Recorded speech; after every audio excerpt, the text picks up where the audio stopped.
आज माफिया अतीक और उसके भाई अशरफ की भले ही मौत हो चुकी हो, लेकिन उनके काले कारनामों की फेहरिस्त लंबी है। इन दोनों की मौत के बाद बड़े अल्पसंख्यक नेता से लेकर इस वर्ग के कुछ मंदबुद्धि लोग विरोध कर रहे हैं। लेकिन सच तो यह है कि जो अल्पसंख्यक अतीक को मसीहा के रूप में देख रहे हैं, उनमें से अधिकतर ने तो अतीक को उस वक्त ही नकार दिया था जब साल 2007 में मदरसा कांड हुआ।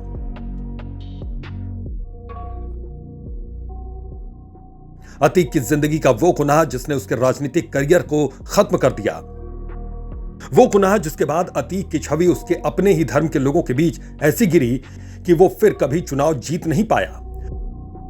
हम बात कर रहे हैं मदरसा कांड की। पुलिस का भी मानना है कि अतीक और अशरफ की जिंदगी के अगर बड़े 20 जघन्य अपराध की बात करें तो उनमें से 13 अल्पसंख्यकों के खिलाफ है।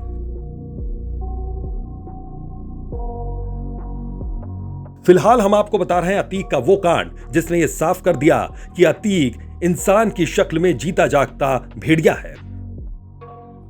बात साल 2007 की है जब 3 हथियारधारी बदमाश प्रयागराज के करेली इलाके के महबूबाबाद मदरसे में घुसकर 2 नाबालिग लड़कियों को उठाकर ले गए।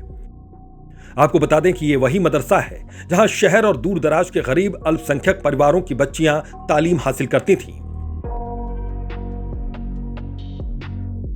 मदरसे में 3 बंदूकधारी घुसकर जिस हाल में बच्चियां सो रही थीं, वहां इन लोगों ने सभी को उनके नकाब हटाने को कहा और फिर 2 बच्चियों को उठाकर ले जाने लगे।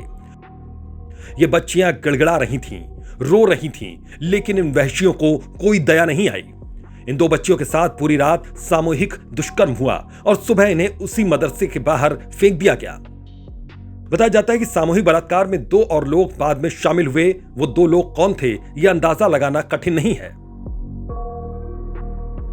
उस वक्त मायावती की सरकार विपक्ष में थी और सत्तासीन थी वो सरकार जिसके महरूम मुखिया ये बयान देते दिखे कि लड़के हैं, लड़कों से गलती हो जाती है।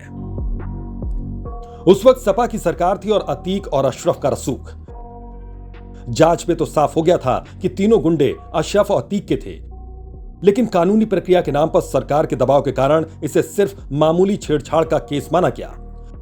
लेकिन प्रयाग की जनता इस कांड से आग बबूला थी। आक्रोश बढ़ा तो मामला दर्ज हुआ। मजबूरन गैंगरेप के साथ दूसरी गंभीर धाराएं लगानी पड़ी। हालांकि इनका भी कोई फायदा नहीं हुआ। आरोपी कानून की पहुंच से बाहर रहे, लेकिन साथ ही राजनीति से ये 2 दरिंदे भी बाहर हो गए, क्योंकि फिर इनका साथ इनके अपनों ने ही छोड़ दिया। लॉ स्ट्रीट भारत की रिपोर्ट।